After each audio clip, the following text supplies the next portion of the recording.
Hi, this is Jules with Haverford Township Free Library, and today we're going to be talking about drawing hands. Hands are hard to draw. We all know it.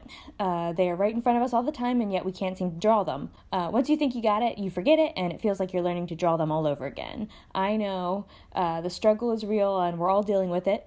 Some great artists have some tips on drawing hands that I hope you'll find useful, because I have, so let's get to them. So one good way to start drawing hands is to practice drawing them as oven mitts first. So don't worry about the fingers yet. Just focus on the hand shape.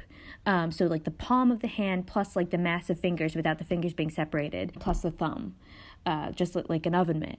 Then when you get comfortable with that, start drawing the pinky finger as separate from the other fingers. After that, you can start experimenting with the other fingers on the hand as well. Here we have a page from Preston Blair's famous cartooning book where he discusses making hands. He talks about the oven mitt technique there, just kind of starting with the palm and the thumb and the fingers as a mass without being separated first, and then separating the pinky. There he has kind of a step-by-step there. And then below that there are a lot of examples of what he's talking about. But let's break down first what the hand even looks like as a whole. The Etherington brothers have a tutorial about hands, which I'm showing part of here. They also suggest starting with the oven glove technique. The fingers start halfway up the whole hand, as you see there. So half of the hand is palm and half of the hand is fingers. As you can see, they use the oven mitt process where they start with sort of the oven glove and then separate the thumb and then think about the fingers as separate, especially thinking of the pinky as separate from the other fingers. As you can see in the other picture there, try to think of the hand as rectangles and tubes. So the palm is really kind of a flat rectangle block, and the fingers are all just tubes. So that's also a helpful way of thinking of the hand. For this tutorial, they also go into the oven mitt technique, but not right away. First, they show the hand as two interlocking circles that show the fingers and the palm. So again, they demonstrate the fingers as a whole and the palm are kind of equally sized. Then they show two tapering lines going across the circles, which represent the tapering of the fingers. But they don't draw the fingers separate yet. Then they draw the thumb and then the fingers separately. So again, we have the suggestion to start with an oven mitt for a hand. And the reason to do this is because then you can focus on the action of the hand if you aren't being caught up in drawing the fingers too much. So if you want to show the hand in a particular position, as you see in this image here, they start with the oven mitt in the position that the hand is going to be in. And then the fingers are figured out. One important thing to note is that the thumb does not go actually off the side of the hand. If you look at your thumb, you might think that the thumb is sticking out the side of your hand, but it really actually is not, because the muscle is actually connected to the palm of your hand. The base of the thumb is not sticking on the side of your hand, but actually connected to your palm on the front of the hand, which you can see on this drawing here. So keep that in mind as you're working on the oven mitt hand and the placement of the thumb. So to recap, when you're drawing a hand, start with an oven mitt, doing the gesture that you want the hand to do. So draw an oven mitt in action. This means having the fingers grouped together except the thumb.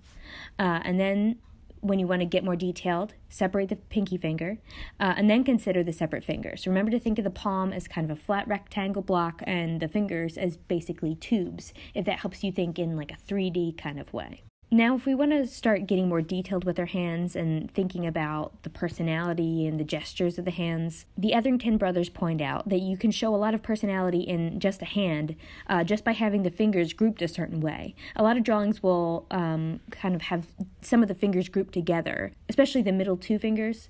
This kind of gives the drawing a streamlined look, in my opinion, because it doesn't really put too much attention on what the fingers are doing if that's not where in the drawing the attention is supposed to go, but it still lends interest to the picture. And here we just have more examples of the ways you can group fingers. Once you get the structure of the hand down, you can start thinking about adding touches to the hand that make it really work well, like adding contrast between the straight lines on the hand being opposite of a curve or a curve against an angle, as you see in these pictures here.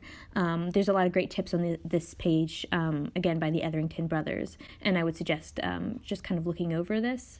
And when you're ready to draw in more detail, an important trick for drawing hands is adding interest to your drawing just by breaking the pattern just a little bit. So take a look at what the Etherington brothers are saying about this. In the first hand there, the clenched fingers are pointing one way, but look how much more personality this hand has in the second image, just with the pattern broken just a little bit. So they give more examples of that here. They suggest looking for opportunities to give little breaks in the pattern and exaggerations to the movement. This adds a lot of interest to the drawing. And finally, here are some just excellent and beautiful pictures of hands that are somewhat cartoony, but they demonstrate a real understanding of the way the hand works. So even if it's cartooning that you want to do, again, it's important to learn drawing real life things in order to learn how they work, and then draw the cartoon of the thing.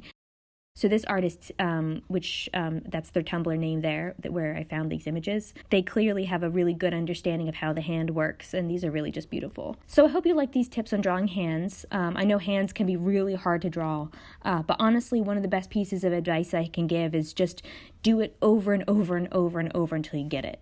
The great cartoonist and animator Chuck Jones said, "Every artist has thousands of bad drawings in them, and the only way to get rid of them is to draw them out." Another great animator, Walt Stanchfield, said something similar.